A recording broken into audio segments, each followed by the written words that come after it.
నేటి తరం యువత భారతీయ సంస్కృతి సంప్రదాయాలు గౌరవించి పాటించడం ద్వారా భావి తరాలకు స్ఫూర్తిగా నిలవాలని రాజమహేంద్రవరం సిటీ ఎమ్మెల్యే ఆదిరెడ్డి శ్రీనివాస్ పిలుపునిచ్చారు. స్థానిక దానవాయిపేట ఎస్కేవిటి ప్రభుత్వ డిగ్రీ కళాశాల ఆవరణలో గురువారం సంక్రాంతి సంబరాలు ఘనంగా జరిగాయి. ముందుగా కందుకూరి దంపతులు చిత్రపటానికి పూలమాలలు వేసి నివాళులర్పించిన అనంతరం జ్యోతి వెలిగించి సంబరాలను ప్రారంభించారు. తెలుగు సంస్కృతి సంప్రదాయాలు ఉట్టిపడేలా అందమైన రంగవల్లులు, సంప్రదాయ దుస్తులు, గంగిరెద్దులు, భోగిమంటలు, సంక్రాంతి పిండి వంటలను ఆసక్తిగా తిలకించారు. ఆయన మాట్లాడుతూ మన సంప్రదాయాలను గౌరవించేలా విద్యార్థుల్లో స్ఫూర్తిని నింపే కార్యక్రమాన్ని చేపట్టారన్నారు. ప్రధానమంత్రి ఉజ్వల్ పథకం ద్వారా కందుకూరి విద్యా సంస్థలను అభివృద్ధి చేసేందుకు కేంద్ర ప్రభుత్వానికి 4,99,99,000 జీపీఆర్ సిద్ధమవుతోందన్నారు. 12,000 చదరపు అడుగుల్లో విద్యార్థినుల హాస్టల్తో పాటు లైబ్రరీ, పిడి విభాగానికి అనుసంధానంగా మరుగుదొడ్లు, షెడ్లు అభివృద్ధి, కంప్యూటర్ ల్యాబ్ వంటి సదుపాయాన్ని ఈ పథకం ద్వారా సమకూరుతాయన్నారు. ప్రిన్సిపల్ డాక్టర్ డివి రమణమూర్తి ఆధ్వర్యంలో జరిగిన ఈ కార్యక్రమంలో ప్రముఖ నాట్యాచారుడు Achanta Chandrasekhar, vice principal G Sarath Babu, doctor Y Swarnasri, PVB Sanjeevarao, ఇతర అధ్యాపకులు, అధ్యాపకేతర సిబ్బంది పాల్గొన్నారు. దీంతో పాటు ఈ యొక్క సంస్థకి ఏదో ఒక రూపంలో మనం ఉపయోగపడాలి.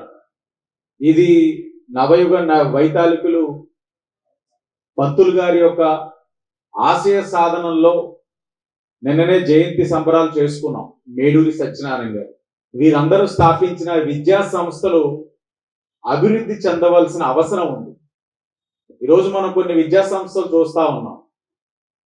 2 ఫ్లోర్లో లేకపోతే 3 ఫ్లోర్లో ఒక మేడలోని పిల్లలకి విద్య అందించడం, ఏ విధమైన ఆహ్లాదకరమైన వాతావరణం లేని పరిస్థితులు విద్యను అందిస్తూ ఉన్నారు. ప్రధాన్ మంత్రి ఉచ్చకర్ శిక్షా అభియాన్ పిఎం ఉషా స్కీమ్ అది. ఈ స్కీమ్లో అనేకమైన విద్యా సంస్థలు అర్జీలు పెట్టుకుంటారు.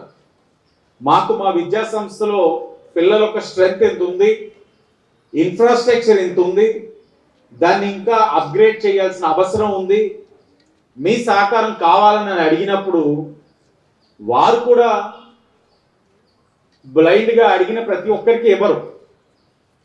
ఇక్కడ విద్యా సంస్థ యొక్క కెపాసిటీ ఉందా, వారు అర్జీ పెడుతున్నాయి అన్ని వాస్తవాలా కాదా, ఇక్కడ వారు అర్జీ పెట్టిన ఇవ్వడం వలన ఇక్కడికి పిల్లలకి మెరుగైన మౌలిక వసతులు అందించగలుగుతా ఉందా లేదా, ప్రతి రూపాయి ఇక్కడ వెచ్చించేటప్పుడు ఆ వాల్యూ ఫర్ మనీ ఉందా లేదా అన్నది సెంట్రల్ గవర్నమెంట్ కూడా వెరిఫై చేసుకుంటారు. వెరిఫై చేసుకున్న తర్వాత ఆంధ్రప్రదేశ్ రాష్ట్రం నుంచి 2 ఇన్స్టిట్యూషన్స్, ఒకటి రాజమండ్రి, ఇంకోటి చిత్తూరే, ఈ రెండింటిలోని ఎలిజిబుల్ అయిన విషయం మీరు అందరూ కూడా గమనించాలి. ఇవన్నీ ఒక ఎత్తు అయితే, ఒక సింగిల్ ప్రాజెక్ట్ 5 కోట్ల రూపాయలు శాంక్షన్ అవ్వడం అన్నది శుభ పరిణామం. తప్పకుండా పూర్వ విద్యార్థులు ఈ విద్యా సంస్థలో కృషి చేసేవారు ఉన్నారు. ఈ విద్యా సంస్థని నెక్స్ట్ లెవెల్ తీసుకెళ్లే ఆలోచన ఉంది.